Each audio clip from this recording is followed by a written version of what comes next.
Hey everybody, Dave Altavilla for Hot Hardware. Welcome back to our episode of Two and a Half Geeks.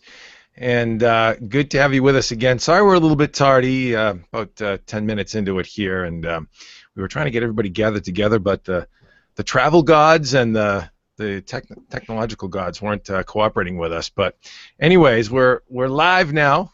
Good to have everybody with us. Marco, Chris, great to see you guys. Man, we almost didn't make it today, but Marco's been grinding his butt off on graphics cards, and Chris was racing to get back to the studio so he can get in front of the camera. Chris Getting from Hot Hardware, your wife is not with us today. We're sorry, we miss her, Brittany. But hello, Brittany. Marco fresh from benchmarking and doing the best he can with the latest GPUs. What's going on, brother? This is the kind of day it's been. What is that? Is that like a coffee press?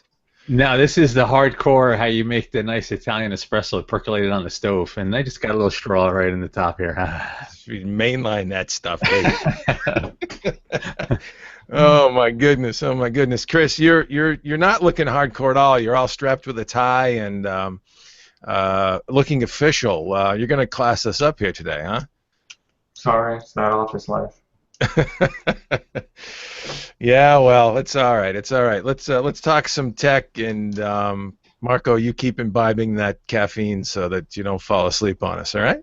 I will try. All right. So actually, this week you talked about, you wrote about something and tested something that will get folks pretty excited. You couldn't dare fall asleep in front of, and that is NVIDIA's Titan X, a big, badass, bodacious graphics card. It's enough B's, I guess. From NVIDIA, it is a fuller fat, I guess, version of Pascal with more resources, tons of memory bandwidth. What do you know about this thing? And I heard it's pricey. Is it worth the price of admission? I know a lot about it. Let's get everybody the porn quickly. The new Titan X right here. Try not to get too much glare for you. There's the front. There's the back. Removable plates if you do SLI and you want better airflow, that comes right off if you want it to. So as you can see, it looks very much like a 1080, but more black, a lot less silver, but same faceted fan shroud. And yeah, there is a brand new GPU on here. It is GP102. This is a larger version of a Pascal GPU, larger than what is on the GTX 180. The particular chip on the Titan X has 3,584 CUDA cores enabled with 224 texture units and 96 ROPs. Those are all major upgrades over GTX 1080. For example, it's like 1,024 additional CUDA cores over a 1080. This card also has 12 gigs of GDDR5X memory connected to a 384-bit memory interface, so that's also up from 256-bit. So all told, you're talking about 480 gigabytes of peak memory bandwidth and a pixel fill rate of 317.4 gigatexels a second. Compute performance is through the roof as well. This is an absolute monster of a graphics card. How many gigawatts is it? 1.21 gigawatts. Okay, cool. Just making sure. If you can run it at 88 miles per hour with this thing, you actually go back in time. It's pretty cool. So the disadvantages of that bigger GPU is it's more power than a 1080. It's still highly efficient because it's Pascal. But you're talking it's 250 watt GPU. But if you look at the numbers, it's an absolute beast. So I tried to test a nice span of graphics cards. I have a Founders Edition 1080, a factory overclocked Gigabyte G1 Gaming 1080, along with the latest from AMD as well, the Fury X. This thing is a beast. So you're talking roughly, give or take a few percentage points depending on the game or the settings used, 30-40% faster than a standard GTX 1080. Chop a few percentage points off that versus an overclocked GTX 1080. But overall, just bar none across the board, no questions, every test, the fastest single GPU money can buy. But expensive, $1,200 and only available at NVIDIA.com. Aha. So we're actually presenting to everybody right now. And yeah, we're looking at, let's see, Middle Earth Shadow of Mordor, a DX11 title. Pascal, or I should, excuse me, Titan X version of Pascal, 144 frames per second. The previous version, Titan X, 89 frames per second. That's Maxwell-based Titan X. But versus the Gigabyte GTX 1080 G1 gaming card, which is obviously OEM third-party AIB partner overclocked card. You've got, what looks like something like a 20% gain there, maybe? Scroll down to 4K. That's a 1440p number. So 4K, the differences are a little more pronounced. Yeah. The extra memory and the extra compute helps. But look at Fury X versus Titan X. So AMD's absolute fastest single GPU versus NVIDIA's fastest single GPU. You're talking, nearly double. 80% difference. Can't argue with that, but $1,200. Yeah, that's the kicker.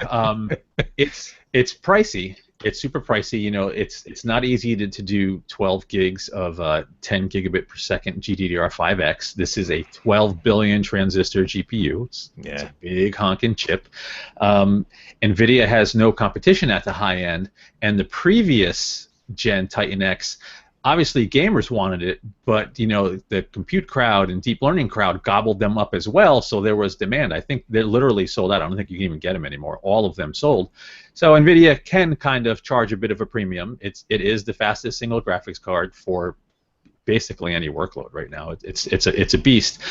If you're strictly a gamer and you have the budget to spend $1,200 on a graphics setup, you're probably, if you don't mind dealing with the multi-GPU issues, better off with a pair of 1080s and SLI. That will be faster.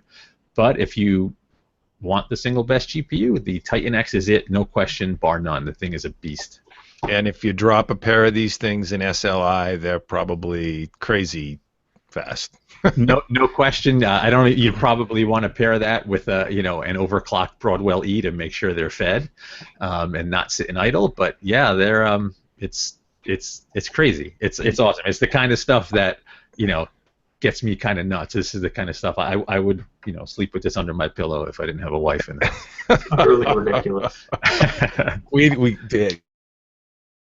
Careful with the TMI factor. You know what? Half of the geek watching this would do the exact same thing. And once again, I forgot to mention that I am monitoring comments on YouTube. So if you're watching live, we do have a handful of watchers right now, and you want to ask questions, please feel free to comment on YouTube. We're gonna be covering in the headline. You can see we're gonna cover an Alienware PC, the new Galaxy Note 7. We just launched AMD RX 480, RX 470 article this morning. So if you have questions on any of that stuff, feel free to throw it in there. Beautiful way to tease that up. Thank you. Yeah, no, absolutely. I mean, this is interesting stuff. What grabs me and what it would be interesting to kick this around a little bit. Certainly, with the community will if any viewers have some ideas. Where is AMD right now at the very high end? Now we know they're releasing some very capable, power efficient mid-range cards. 480 and your 470 article that just went live today. We'll talk about that in a little bit. But what about the big iron? It's like, I mean, NVIDIA just is croaking it with Pascal right now, and AMD, just isn't stepping in to fight that fight. Any thoughts there? Yeah, well, they're not stepping in yet. They're working. The next GPU to come is Vega, and it probably will be closer to the end of the year, maybe early next year. That's the next high-end GPU with HBM2 high bandwidth, the second gen high bandwidth memory. I would bet the farm that chip's going to be super fast, but just looking at current numbers, so if you're looking at Fury X, AMD's target will likely have to be 2x Fury X performance to compete. Because what I failed to mention, actually, about the GP102 chip on the Titan X is it's not the full implementation of the chip. We launched an article covering the Quadro P6000 a few days ago. That's got the same GP102, but with 3,840 CUDA cores and additional texture units and ROPs. So, although we have no confirmation, I am purely speculating. I have no information on this. NVIDIA could absolutely throw a full GP102 on a card, perhaps with even faster memory and higher clocks, and it will decimate this card. A Titan So, X Ti. or a 1080 Ti, would probably be more likely branding, but that's a big mountain to climb, and you see, I mean, NVIDIA, and AMD's pulled off some awesome stuff over the years, so it is entirely possible they've targeted more than 2x the performance of a Fury X with Vega. We just don't know yet, but they definitely got some work cut out for them. NVIDIA is firing on all cylinders. Yeah. Let's share this out. You mentioned the Quadro P6000. I'll present that to everybody right here. As you can see, obviously looks very similar. It's not physically much different at all. It's a little bit more subdued in terms of the fan shroud on the outside of it, but full fat GPU implementation of Pascal, not the full memory implementation that we saw in Tesla P1100, which has HBM2 on board. So we're not even stepping into HBM2 class memory bandwidth for this architecture yet either. That's a different GPU on the Tesla.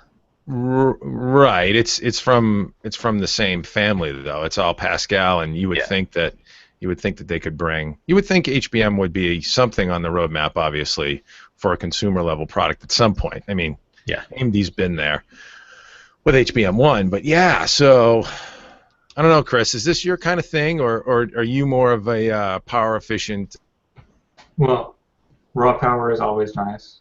Oops, did we lose Dave? He's back. All right. Raw power is always nice, but I am a sucker for power efficiency, I will say. And like with AMD, I know that they can throw out a chip that's going to compete on power. It's just a matter of where that power envelope is going to be. Because even looking at like the 470 that you just wrote about today, it's about the same power as a 1060, but much lower performance. So are they going to be able to keep that under control when they do go high end? So that's this. I'm going to completely speculate. This was a conversation that I was having with Dave. It was yesterday or today, and my brain is fried. I don't remember when it was. I think AMD's initial targets for the Polaris 10 GPU, they probably didn't quite hit them. I think they were expecting much higher clocks at much lower power than they're getting. And when things came back from the fab, they said, okay, we have to make do and get a part out there. So, they cranked voltages as much as they can. They got clocks as high as they could. And, as you start hitting the upper limits of the silicon, the power consumption, goes up dramatically. So I think they're kind of trying to find that balance right now with this chip. Maybe future yields or a respin fix something, or maybe they've identified something and it won't be an issue with Vega and power comes way down. If you guys remember way back, I believe it was X1800 was very quickly replaced by X1900 because they identified a problem in one of the circuits on the chip that was just leaking power like crazy, and they respun the chip and got much higher clocks and much better power. So it's entirely possible something like that could happen, and Vega comes out, it starts hitting the same kind of clocks that NVIDIA's hitting, and it's a beast. We know it's going to have a ton of memory bandwidth. So we'll see, man. You can never count AMD out. There's tons of smart guys there. They're just, NVIDIA is just really firing on all cylinders right now. Right. Yeah. Interesting stuff, and it makes you actually also wonder how the two fab processes are panning out, where you've got AMD at 14 nanometer Global Foundries and NVIDIA at 16 nanometer TSMC. You wonder how much that gates. I mean, these are big fat chips. There's not much more complexity out there in very large scale semiconductor design these days than a GPU. So it's there's a lot of stuff at play. Absolutely. Fascinating stuff.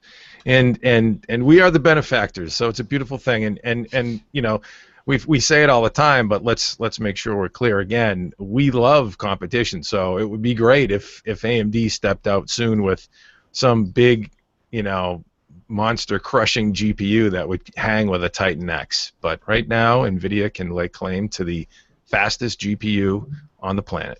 Yeah. You know, and even if they didn't, right? Even if they don't come out with this big giant monster, this is such, you know, that's such a high end of the market. There's such a small group of people spending this amount of money on GPUs. If they came out with something that was 90% as fast or 80% as fast, and it was 50% cheaper, yeah, that would be awesome too. So yeah, we'll see. There's lots of room to play with here when you have a GPU architecture scaling. Like, these architectures from both NVIDIA and AMD will eventually scale from, you know, sub $100 to sky's the limit, and you know they have a lot of room to play in there. So we'll see. Right now, AMD does seem to have the low to mid range on lock. Until we see more from NVIDIA, anyways. That's where they're focused right now. They're focused on volume right now, and hopefully they can supply that channel with more cards, because 480s are, you know, really tough to get right now. We'll see what happens with 470 just launched today, but yeah, they're I think they're going to sell them all as long as they can make them. That's always the kicker, right? And then you see, you know, quickly, you know, in the channel, on whether it be on launch day or even a couple of weeks out, those MSRPs that are quoted to us that we put in the article as gospel don't always seem to happen for a while, and it's, you know, whether it be e-tailers gouging for a few extra points in terms of profit or what, it's disheartening, because, I mean, obviously there's demand for the card, and when there's demand, then it outstrips supply, the prices go up. And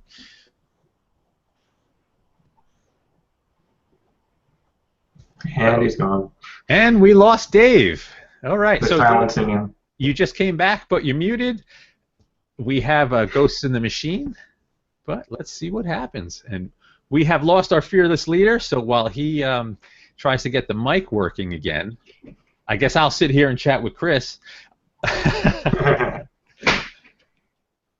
So, Chris, what's the weather like over there, man? It's actually pretty warm today, which is nice. Had a random rain spell for about 3 minutes while the sky was, you know, bright and sunny. Gotcha. Always fun. Yeah, nothing too crazy. Gotcha. So, you know what? While Dave's poking around over there, we were going to move on to something Chris wrote about as soon as you know, when we were finished chatting about the Titan X. Chris has a really, or has it on hand and has already posted the article. We have a full review up on the site right now. A review of the Alienware Aura R5. Now, this is a new line from Alienware of, it's not small form factor, but smaller desktop machines targeted at gamers. Chris, why don't you tell us a little bit about that machine? Hey, can you hear me now, guys? Oh, you're back. Yay. You know what? It's a little disappointing, but for whatever reason, the old webcam and microphone are cutting out every once in a while, and I don't know why. So, Chris, I'm going to let you go, bro. All right, just bringing it into frame here. Oh. Yeah. So we've got the R5 here running the little Valley trial, because it's absolutely gorgeous to watch this benchmark.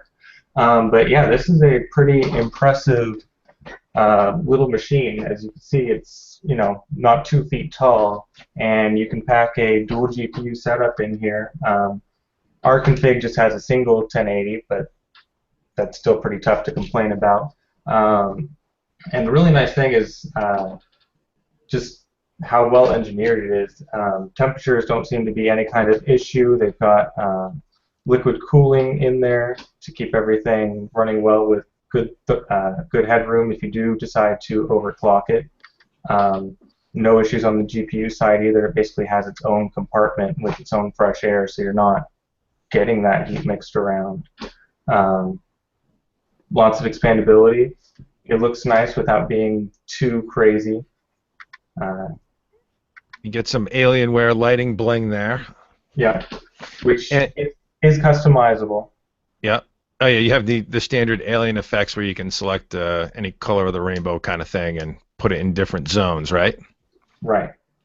Nice. And did you say, I believe in the review that we have up, did you note that was a toolless design? So pop the side open, you know, no screws to get in, and then no screws to pull out supplies and all that good stuff? So there's, yeah, just a handle up here.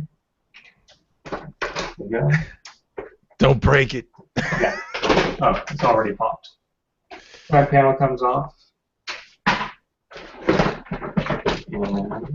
Good thing there's an SSD in there, this right? Is dangerous on camera. Look at this live demo. I am brave. And yeah, everything's just right here. There's a couple more switches that'll bring the power supply right open. Oh, man. Make sure I've got enough cable here. Yo. Killed it. Nope, it's there. And we're right inside with the beautiful 1080, which has now been unseated. Taking away my thunder. Nice. Yeah, it's just a really pleasant system to work in. It's not the prettiest inside. There's definitely some work that could be done there. The green PCB and the basic steel. But when the cover's on and all that, you don't see it anyways. So that are the graphics cards toolless as well? So you just pop a clip. I mean, obviously, don't pull that out now, Chris. But obviously, I know that much. So there's like a clip mechanism or whatever for the graphics card, and it'll pop right out. Basically, you've just got the clip on the motherboard where the PCIe slot is, and then it comes out. There's not even really anything forcing it in other than the power supply door. Gotcha. An alien autopsy right on camera. Yes. Awesome. The Alienware Aurora R5. So you gave it a recommended. What's bang for the buck like with this thing? Are we talking a pretty good value for what you get? It's a fairly good value. Yeah. I mean, there's a slight premium, of course, with any high-end computer. Our pricing on this is about $2,600 with the 6700K 1080. But it's also got some extras thrown in, like a Blu-ray drive, Windows 10 Pro, 16 gigs of RAM. So there's definitely a lot of room to cut out some of that meat without really sacrificing performance. So they've got configs all the way down to $800. That can even be a good starter template if you want to throw in your own GPUs or run from there. That's the nice thing about this machine is that the toolless design, the highly customized mechanical design that takes standard components. So you've got a standard 1080 in there. You've got a Samsung, what is it, a 256 gig NVMe PM951 Samsung NVMe SSD. So really nice to be able to get in there, modular, toolless, and upgrade, change things out. It comes with a 2 terabyte Seagate hard drive too, right? Yes. At least your config did, yeah. For $2,500, not bad. Now, obviously, I'm sure the DIY crowd's gonna, chirp up and say, I could build something cheaper, right? All by myself. But that's not what these systems are about. This is. If you just want to game, you don't want any headaches, you just want to go, this is a great option for you. Yep, and not a lot of space. Not a lot of space. What do you think, Marco? I think it's a really good-looking machine. I had a chance to see that live in New York a few months back before the official launch, and I agree 100% with Chris. Like, the inside is very well engineered. Doesn't have that same pretty, really well put together look like Main Gear would have with a painted interior and gorgeous braided cables and immaculate cable management. But it's a really smartly designed system that you can get in and work in fairly easily, and you have enough room for a ton of extra storage. Obviously, there's headroom for cooling. You can get dual graphics cards if you want. Just a nice system, and I dig. You get that kind of obviously Alienware look with the chassis without being too over the top and not too big. I think they did a nice job here. Yeah. No, I'm actually sharing it out right now while you were talking a little bit. You can see even down here on the bottom, underneath the graphics cards, kind of zooming in on that area that Chris had open and showing everybody. You've got a couple of extra 2.5-inch toolless bays right there, waiting for some additional storage. Obviously, you could raid things up. Really a good setup, and it's water cooled, right? Yes. Yep. All liquid cooled. Single fan radiator at the top seems to do the job. I'll also say the power supply is fully modular, so there, a bit of rat's nest in there, but you can trim that out if you like and hold on to the cables for when you do upgrade it down the road, because when you're getting a system like this, you'll want to eventually. Sure, sure. And with that 1080 on board, actually took some pretty serious benchmark spots in our testing, right? Right. It looks to be at least the best fully assembled system we've looked at so far. Yeah. Looking at the numbers, I actually see it's right up there at the top of the heap. You're looking at things like Grand Theft Auto, 1080p. You're talking. I mean, it's 150 frames per second, 1080p. But this with a 1080 on board obviously is very capable of 4K gaming and full up VR experience, right? I think it's pretty crazy, especially like looking at the Metro Last Light benchmark. It actually beat out triple SLI 980s. Doesn't always do that, but that's pretty ridiculous. That actually speaks to the let's share that out. Hang on one sec. I'll put that up real quick. That's an interesting data point. It speaks to the really the lousy scalability of triple SLI these days. But you've got a pint size, not a pint size, but a 2-foot size, a little bit larger than a toaster, a little bit wider than a toaster system here, competing with Dell's Alienware Area 51 in an older config. Try GeForce GTX 980s in SLI, hanging with that thing. Obviously, do we have the 4K score below that or no? Yeah, there you go, right there. Yeah, it's even tighter. Yeah, it's even tighter there. So I mean that's impressive stuff for a system that size, and certainly is a testament not only to an efficient design that you can squeeze all that in there for Alienware, but also a testament to the relentless march of technology that we so love, right? I mean, you've got faster graphics cards now and faster CPUs and GPUs, so good stuff. There is one thing I'd like to see with this, and that is dual Pascal Titan X's in here. Again, it does take 2 graphics cards. What's the power supply limit? Is it 850? 850, so might be a little shy on those. Yeah, I don't know what's the draw, Marco. You get that off the top of your head? It's a 250 watt GPU, but power is not insane for the Titan X. It's less than a 390, previous gen card. I'd be willing to give it a shot. I bet you would. That's a good thing, man. Yeah, good stuff. Thanks for checking that out for us. So let's move on. We'll move on real quick to the mobile side of the house, and then we'll come back. Stick with us now. We'll come back to GPUs and talk about AMD's Radeon RX 470.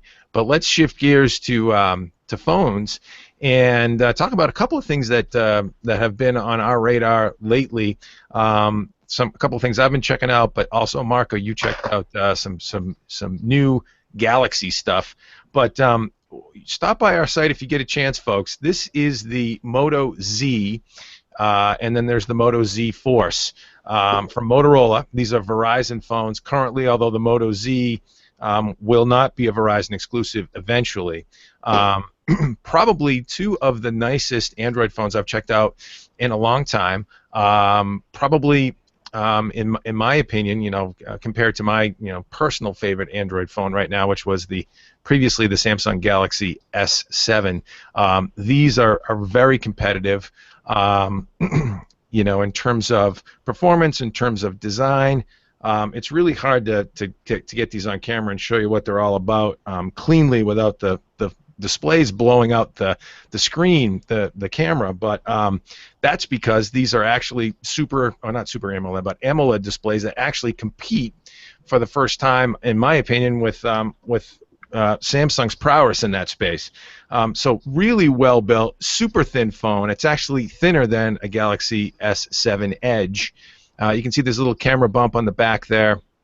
But what's cool about these, in addition to having all the latest and greatest in terms of their internals, the processing engine on board is a Snapdragon 820, is that this mechanism right here, this modular mechanism right here, is the connectors for Moto Mods, and very impressive design. First implementation of a modular smartphone, in my opinion, that really works well and holds up to full functionality. We saw the LG G5 little bit little bit, I guess, janky in spots there. Not quite the fit and finish of this implementation. Chris, I think you'd agree, right? I heard a nod from your end. You're looking at the G5 right now, but it's simple as just snap that together, magnetized, boom. I just clipped on a battery pack. This is the Incipio battery pack, which again you can't see because the display is so bright. But it actually notified me that I snapped that on there, and now it's charging the phone. But you get all these other mods, and just an impressive thing. We actually showed this last cast when we were just checking them out. But here is the projector mod, which I just clipped on the back. This is the Moto projector mod. You see a little mini DLP projector right there, and hit that power button. Whoops, no, it's not going to do it for me now because I powered down the phone by accident. There's a power button on the back of this thing, and it instantly will project out, anything that's on the phone. So just really cool stuff, and that's just one of the a couple of the mods. There's actually a JBL speaker mod, which totally amps up the audio capability of the phone. Sounds actually impressive even for a little speaker right here. You can check that out. It's as tiny as that is. It actually puts out a fair amount of volume and actually decent bass response. Believe it or not, the JBL speaker mod. I'll see if I can get this thing to wake up before I end my little shtick on this. But got to hand it to Motorola. Impressive phones, well-built phones. Display is excellent, and Moto mods. I mean, just an innovation in modular smartphones that, frankly, I didn't see it coming. Have you gotten to look at these at all, Chris or Marco? Have you guys checked these out? I haven't seen them up close. Just from chatting with you and video chatting and seeing them in action. All right, about the same for the Z. I do have the G5 here, and it's definitely not that elegant snapping between mods here. Yeah. Here I am actually projecting. Shoulder makes a good surface. Yeah, let's put that right there. There's the display on my left shoulder here, and it's projecting from that projector mod. But it's impressive. Project it onto your face for a second. Oh, come on. In a world where smartphones can project onto your face, we bring you Moto mods. Hang on. Oh, that's scary. We're gonna frighten people. We don't want to do that. But it's cool stuff. I mean, it's impressive. It actually, you can think of a number of use cases for this where, maybe you're on vacation and you want to go watch some TV in one room, and you want to keep the kids entertained in another with something different. Put on, Finding Nemo or whatever you need for the kids, and set this up and project, and away you go. And it's pretty cool. I mean, it does the job. It's not hugely powerful, but it actually puts. I mean, as you can see, I mean, it projects, pretty far, right on the back wall of my office here. So 50 lumens on that. Say again. It was 50 lumens on that? Yeah, 50 lumens output on that. It's a pretty nice little setup, and that's just one of the mods. It's expensive. I will say that this projector mod actually is $299, so that's not cheap. But it does. I mean, it can really come in handy. I mean, you could see this, hanging out in the dorm room, whatever. Pretty cool. Quick little Netflix and chill, maybe, or something like that. So what do you think on portability with those mods, since you're basically carrying a whole nother phone with you just to keep other mods in standby? It depends. I mean, the mods, like the JBL speaker mod's fairly bulky. That's the kind of thing you'd want to, toss in a backpack or a briefcase. I mean, that's pocketable, no question about it, but it's not the most pocketable thing. It's going to be a little on the bulky side. The Incipio battery, this is a 2200 or 2225 milliamp hour battery, additional battery, actually is really cool, and it's fairly thin, and it's hot swappable. So you snap this on the back of the phone while it's live, without rebooting or anything like that, and the way it works is it actually charges the battery in the phone. So it's kind of like a battery backup. It's not it's not active. It doesn't kick in, when the battery runs down on the phone, but it actually charges the battery on the phone, while it's going. So it's a pretty good setup, and I think Motorola did a good job of implementing this and putting together some really nice phones. I mean, these are really nice phones. 5.5-inch quad HD AMOLED displays with Snapdragon 820, 4 gig of RAM, 21 megapixel camera on the Z Force Droid, and the Z Droid has a 13 megapixel camera. Camera performance is not quite up to, in my opinion, not quite up to the Galaxy S7, in my opinion, for camera performance, or even perhaps the Galaxy S6. We looked at some shots from that as well. You do get some really good detail. I think where they can probably work on things, maybe even tweak it with a firmware update, is light responsiveness in poor lighting conditions, and just in general light responsiveness with the camera isn't quite as sensitive. F1.8 aperture optics on this. I think 1.9 is the Galaxy S7. I'd have to take a look, but yeah, good phones. Marco, you actually took a look at the next Galaxy from Samsung, right? You were down in New York earlier this week and got a look at the Galaxy Note 7. Tell us what you know. Yeah, I was at Samsung's Unpacked event, the latest Unpacked event, where they unveiled the Galaxy Note 7. So it's internally very similar to the Galaxy S7. There will be Snapdragon 820 or Exynos-based versions, depending on where you are in the world. But the slightly bigger screen on the Note, 5.7-inch QHD display. Samsung did do the dual curved edges on either side. It's not quite as pronounced and spread as wide as, say, an S7 edge, because they needed to keep that spot on the side for the stylus, and also didn't want to reduce the size of the screen where the stylus was useful. But really, really nice phones. Some new features. You now have an iris scanner, which adds another layer of security for logging into the phone. It has expandable storage. There is a micro SD card slot if you want to add 256 gigs, up to 256 gig micro SD card. The base model, you can only get 64 gig phones now, not no small 16 or 32 gig model. 64 gig phone, which is for the Note, which is kind of the enthusiast phablet, It's a long time coming. Yeah, you really should have that extra storage space, no question about it. Just all around nice phone. The camera from the Galaxy S7 also comes over here, the dual pixel camera with updated software. It's going to work very similar. And performance, obviously, quite smooth with those awesome SoCs in there. What struck me holding it, so I actually still have a Note 4 that's like, this is the phone I lay around the house.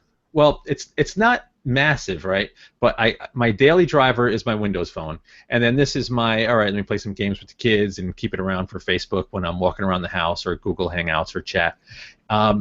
The Note 4 feels way heavier in the hand and just much sharper edges, whereas the Note 7, it felt very, very lightweight. The slight curves does make it feel a little smaller in the hand, but there's still a 3,500 milliamp hour battery in there. They've added water resistance, IP68 water resistance and dust resistance. Even the S Pen is water and dust resistant. So no real crazy giant breakthroughs, but lots of nice incremental upgrades on the Note 7. It seems like, if I were to bet, it's going to be a very popular phone for Samsung. Yeah, they've always done well with the Note series, But I guess that's kind of what strikes me here a little bit is, obviously, really nice phone. Sort of the incremental add-ons that you talked about there are some nice kickers. Iris scanning is interesting as well, for sure. That's a technology that's another level of security, perhaps even better than fingerprint, where you could lift somebody's fingerprint, and they've already done that. They've been unlocking phones with 3D printed fingers and stuff like that, dead fingers, I think, too, in some cases. It's kind of crazy, but but are we reaching a point now where smartphones have just become so capable? So I don't know, just you can only squeeze so much in that form factor to do so much. How much more innovation can we expect? Even though, frankly, Samsung's been bringing it with every new series of phones. They've been bringing something new and fresh and innovative. Yeah, I mean, there is only so much you can cram into a phone, and Samsung does make their own SoCs, and they are a big semiconductor manufacturer. So, they could have some breakthrough, but really the rest of the market is kind of reliant on ARM. Everybody's leveraging ARM cores, so whatever kind of tech ARM comes out with is probably going to find its way into a smartphone, most likely. Yeah. And we wrote about ARM a few months back. There are next-gen 10-nanometer mobile premium SoCs coming towards the end of this year, so we should see a significant jump, not only in terms of performance, but battery life as well within the next 10 months, let's say. But yeah, everyone's trying to get thinner, lighter, and put more battery in there to get better battery life. So what else do you cram in there? People aren't inventing these new sensors and stuff as well. So right. I think the innovation is going to come on the software side, and if there's some sort of new exciting sensor that comes around. But still, nice incremental upgrades coming. Yeah. I have to say, the reason I like Samsung phones, I prefer them in terms of my choice. I like the Android platform. I like the openness about it. But just in terms of Android phones, Samsung, that Super AMOLED display technology for me is what always keeps me. For me, it's about the display because it's so much a large percentage of the phone. And that display, I mean, even the Moto Z and Moto Z Force, as nice as those displays are, and they are AMOLED technology, can't quite catch the brightness of Samsung. It depends on what you like. I think if you A/B'd these phones together, the Galaxy Note 7 or even the Galaxy S7 versus these phones, you might prefer one display over the other because the Moto phones tend to have their AMOLED technology tends to be a little bit cooler the way it's set up, and Samsung tends to be a little bit warmer, but the brightness and contrast and viewing angles are slightly better for Samsung, I think, and that for me that always catches me. Chris, what's your favorite handset these days? Geez, I don't know. It's tough to say right now because I am a bit of a Nexus purist as I'm still hanging on to my Nexus 6 here. Yeah. As beat as it is, I like the very simple, straightforward Android experience, but that Note 7 is very tempting. Love the specs, love the display, love that S Pen. I just wish that Samsung would stick closer to Google's vision for Android. But that's personal. Well, that's interesting you mentioned that. Actually, that's kind of the allure. And again, if it wasn't for the display, I might get pulled away and consider these Moto phones a little bit more. But that's kind of the allure. Motorola does a really nice job of keeping a pure Android experience with just a hint of tweak and customization on key features like the notification screens, the way they work. The double chop. Yeah, the chop for turning on the camera. Yeah, that's some of those motion gestures and things like that are unique, but they don't blow down the OS. They're just some additional hooks and features that Moto tied into the phone. So Motorola. Quality of life. What's that? A little bit of quality of life here and there. Yeah, exactly. And Moto does a good job with that, and it's what you get perhaps over the Nexus series, which is pure stock, bone stock Android, obviously. And that's what you like. You like the big guys too, right? That Nexus is a beast. Yeah, I think I could do another half-inch or so. Oh, so many jokes. I'm leaving it. Leave it. Don't go there. That was just for you, Marco. Thank you, sir. All right, so Marco, let's move on that note. Let's move right along. Let's talk about let's end this on graphics cards one more time and talk about what the folks at AMD came out with today, launching officially shipping now the Radeon RX 470. They teased it a few times. This is a mid-range to borderline budget graphics card, right? And what do you know about it? What's it capable of? What can it do and what can it do, I guess? So we finally know a lot about it. Let me bring it in. This particular version. So Up to this point, you've probably seen lots of pictures of the RX 470. It hasn't exactly been a secret. AMD has not been quiet about it, but the pictures you've seen have been of a reference card which looks just like the RX 480. Now, there will be no reference RX 470s in market. The closest thing I've seen is something from Sapphire, and even then they modified the fan shroud, put a plate on the back, tweaked the clocks, so it's from what I'm hearing from AMD, there will be no straight up plain Jane reference RX 470s. So this is the card that I have here. I should mention is the Asus ROG Strix OC edition, and as you can see, dual fan cooler on there. At the heart of this card is the same GPU as the RX 480 with some changes. So the RX 470. Max compute of 4.9 teraflops. There are 32 compute units on this card versus 36 on the RX 480. So that means that it has fewer active shader cores. There's 2304 on the RX 480 versus 2048 on the RX 470. There will be 4 gig and 8 gig options. GPU clocks are somewhat decreased. We're talking a base clock of 926 and a boost clock of 1206 according to the reference specs. This card offers 2 modes. So there's a gaming mode that will boost up to 1250 megahertz, or an OC mode that will boost to 1270. If you don't use ASUS's software, I just went straight clean testing with AMD's drivers, and it was boosting to 1270. So all in all, really nice card. So the RX 480 was, between 200 and 240 for 4 8 gig models. Really strong upper mid-range performer. You get a premium VR experience in that price range. That's something new. This is, obviously a step behind, but for roughly, price is still in flux, and there's still some ambiguity because there's no reference cards of where pricing is going to land with all the different clocks and custom boards. But figure roughly $180-ish for cards like the one that we looked at, and performance was strong. So in that price range right now, you have GTX 960s from NVIDIA, and just below that you have the GTX 950. It crushed those cards basically across the board. It even was able to surpass the GTX 970 in some DirectX 12 tests. AMD is very strong with DirectX 12 and next-gen APIs like Vulkan.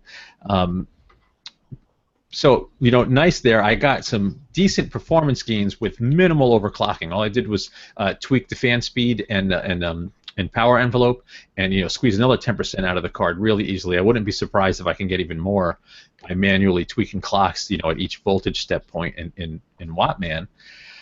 So for the money, really nice card. The only kicker really is for not a lot of money, you could get a 4 gig, not a lot of additional money, get a 4 gig RX 480 that will outperform this. And when the RX 480 launched, there was that weird power issue that they did address without really killing performance at all. But this could just be specific to this Asus card. In terms of power efficiency, this is actually less efficient than the RX 480. It was roughly 10-15% slower, but it only consumed like 6% less power, so there's probably still tuning going on there in terms of power delivery to the card. But overall, for the money, the way the landscape is today, if street prices end up landing right around that $180 mark, really, really strong card in that price range. How close is it to the 970 and DX11? It really depends on the test. We're talking negligible differences. So let me just jump to like Shadow of Mordor, for example. So this card's designed for 1080p gaming, and in that regard, it's great. So looking, let's say, at 1440p, where we're really taxing the cards a little more. GTX 970, 58 frames per second. This was 54, so less than 10%. It's perfectly playable, both cards. If you were playing on this card versus the 970, I would bet no one notices a difference in real-world gameplay. So for half the price, or $100 less, I should say, it's absolutely a great option. And in DX12, it actually edges out the 970, is what you're saying. I'm not sure if it was across the board. Let me double check. I know it won. I think it was actually across the board. I'm jumping into the Hitman and Ashes page right now. So in Hitman, yes, well ahead, 47 frames per second at 1440p for the 470 versus 39 for the GTX 970. And of course, my browser is hanging. There we go. And in Ashes at 1440p, it was right on top of it. So if you look at the all batches average, 25.6 on the 470 versus 26.1 on the 970. But we're talking fractional differences at each other step. So it's right there. It's right there with the 970. Now in terms of power, it's also right in line with the 970. So really? Oh, so power versus a 970 it's about on par. Interesting. Okay, I figured they might be having a. Think we are just about to lose Dave again. So he was going to say, thinking power. I believe Dave was probably just going to say that. That's what I was going to say. Back. It has advantage with Pascal. I don't know what's going on. Pascal is obviously a more power efficient architecture, but again, AMD. Sure, they have room to play. These cards are really highly programmable, and as chips mature coming from the fab, the next wave might have totally different characteristics. We'll see. So if you found one for $150 or whatever, what's the low end of this? 149 to 179, right? So I haven't seen anything at 149. Information we got from AMD recently said 149, starting at 149 for 4 gig options on up to 180 for 8 gig options. This Asus OC edition is going to be about $180 for the 4 gig version though. So would a we pair? have to see where all. Would a pair together in Crossfire be a worthy check?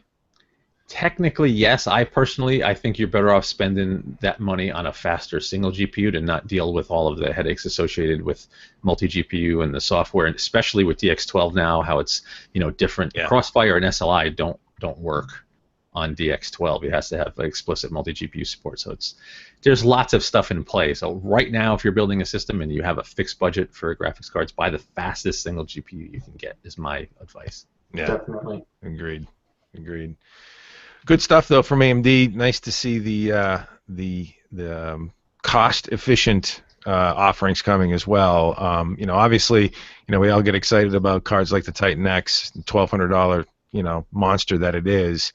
But the volume is made in these mid-range cards, right? So this is where the volume sales will be. I don't know, it'd be interesting to look at the profit margins if we could see that at the SKU level where the profit is. I'm willing to bet it's in the high end, like a 1080. Well, yeah, there's obviously going to be more in the higher end, which is fine. Nvidia's been doing so well. But, we'll see how in AMD's next financials, how they look at the next financial call. Yeah, that's what I meant, Chris. You touched on it. I was talking about volume at a lower margin. Just dollars. Where they're made versus lower volume, higher margin. What that business case looks like. It's interesting dynamic, and certainly it's a very competitive, cutthroat arena. But keeps us busy, right, Marco? No rest for you. No rest for the weary. I really have had no rest. It's been a crazy week between. Just to give people a clue, that Titan X article launched on Tuesday. I got the card Saturday, so that was my weekend. You had no life. Yeah, and then 470 just launched a day and a half after Titan X. And if you've been following AMD, you know that there's a 460 coming too, which will be very quickly posted up on the site. So, yeah, and I'm not stopping. Yeah, Marco's our main GPU guy at Hot Hardware, and I tend to take the more mobile stuff, occasionally the CPU stuff, a little bit of the pro stuff. But Marco is our big graphics guy, and man, they keep it coming, don't they? And it's a beautiful thing. He gives us lots to write about. Yeah. They've also gotten the GPU guys have gotten way more creative to make sure they keep us talking about them. It used to be. There were times where 4 graphics cards would show up, and it'd be like, the $150 card, the $200 card, the $250 card, and the $300 card all come in. It was one big monster launch, and it's like you're done. Then you follow up later with all the partner boards. Now it's like, here's the pre-brief on architecture, here's the pre-brief on availability, here's the pre-brief on some new features, here's the pre-brief on some new software, here's the $100 card, here's the $200, and it's like we got like 20 articles out of us on the same architecture. Yeah, piecing it out, as they say. But I mean, it's all good. Keeps us busy, and no question about it. Does not make for short days. Chris, what do you think? Someday you're gonna quit the day job and go full time and get into this gig with both feet, or what? We'll have to see. I like my IT admin stuff. I love playing with toys. Yeah. No, it's an interesting beast what we do, but it's a lot of fun, and but yeah, it does sometimes. It's interesting. You get working for yourself. It's a small business environment, so you get some flex hours once in a while. You get to make your own hours where you need to get the job done, and then sometimes it's just flat out like startup mode. You don't sleep until it's done. 300-hour weeks. Yep, and that's a good thing too. I mean, I don't know. I guess while you're relatively young, but. So, Marco, are we gonna pull together something for a sweepstakes? We like to try and give away something nice almost every month at Hot Hardware. You think we can scare something up? Have you gotten any vibrations that way, or am I putting you on the spot? A little both. Nothing that we can concrete announce. Obviously, we are always working the angles to try to get something to give away. We just finished up that awesome giveaway with Lenovo, with that tablet and a couple of notebooks and convertible devices. That was a great giveaway. Everybody got their stuff. They're happy. Come check our forum, and you can see everybody's pics enjoying their stuff. So that's awesome. In terms of what's coming next, I do not have a good answer for you, but definitely stay tuned to Hot Hardware because we will be announcing something soon. I think we should build a rig with all this good gear that's out. I need to build myself a rig with all this good gear. I haven't upgraded since Ivy Bridge yet. But yeah, no, you're right. It's amazing. It's funny when you do this too. That's the other thing that people probably think, oh my God, you're in this line of work. You must get all the toys, and your rig must be monster. Well, yeah, I mean we make some pretty high-end builds, but for us, I don't know about you, but for me. It's like I need stability. So if I mess with my main system too much, upgrading, swapping out components, every time there's a new iteration of whatever, I could be in a lot of trouble because that machine has to be up. It has to be ready for a day's work and not barf.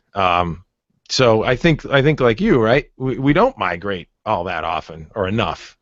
Yeah, I would love to, but I'm right there with you. If I'm without my rig, I'm lost. I hate working on the laptop. I like my big screen. I like my mechanical keyboard. I like my good mouse. I like having my space. I don't dig working on anything mobile, and I don't have just a spare beast that offers kind of performance that I'm not going to want to throw out the window. So yeah, I don't touch my personal rig as often as I used to in years past. Like I'm running a pair of 290s in Ivy Bridge for how many years now? What is that? 2014? When did they come out? Yeah. Chris, what's your platform of choice? Well, right now, again, I'm still on Ivy Bridges with an i5, and. But I mean, desktop or notebook or. Desktop by far. I love my XPS. It's great to carry around, but if I'm going to actually do any work, need a full keyboard, need a full screen, need space to spread out. Yeah. Oh, plug for Dell there. XPS what? 13, 15? XPS 13, yep. Nice. Proud Willie. I'm jealous. I need a new notebook. That is a really nice machine, no question about it. The 13. It's actually perfect for you, Marco. Perfect size. Great build. Not perfect for my wallet yet. All right, well, hey, that about wraps us up, folks. Thanks for joining us today. Stop by hothardware.com. That's where you'll find us on the web. Facebook.com/hothardware, Twitter.com/hothardware, YouTube.com, where you're probably watching this, or maybe you're watching it at Google Hangouts. Hot Hardware Vids there. And we're on Google Plus, too, plus Hot Hardware. You know the drill. And yeah, stay tuned to our site and our channels for upcoming sweepstakes giveaways where we may be building a big bad gaming rig. I don't know. I'm thinking rig, Marco. I'm thinking rig. I love to build rigs. We're gonna see what we can pull together. Yeah, you could build it, or maybe we have somebody else build it. Who knows? We make Chris build it. Yeah. I'll volunteer as tribute. Cool. All right. Thanks for stopping by, everybody. Take care and have a great weekend.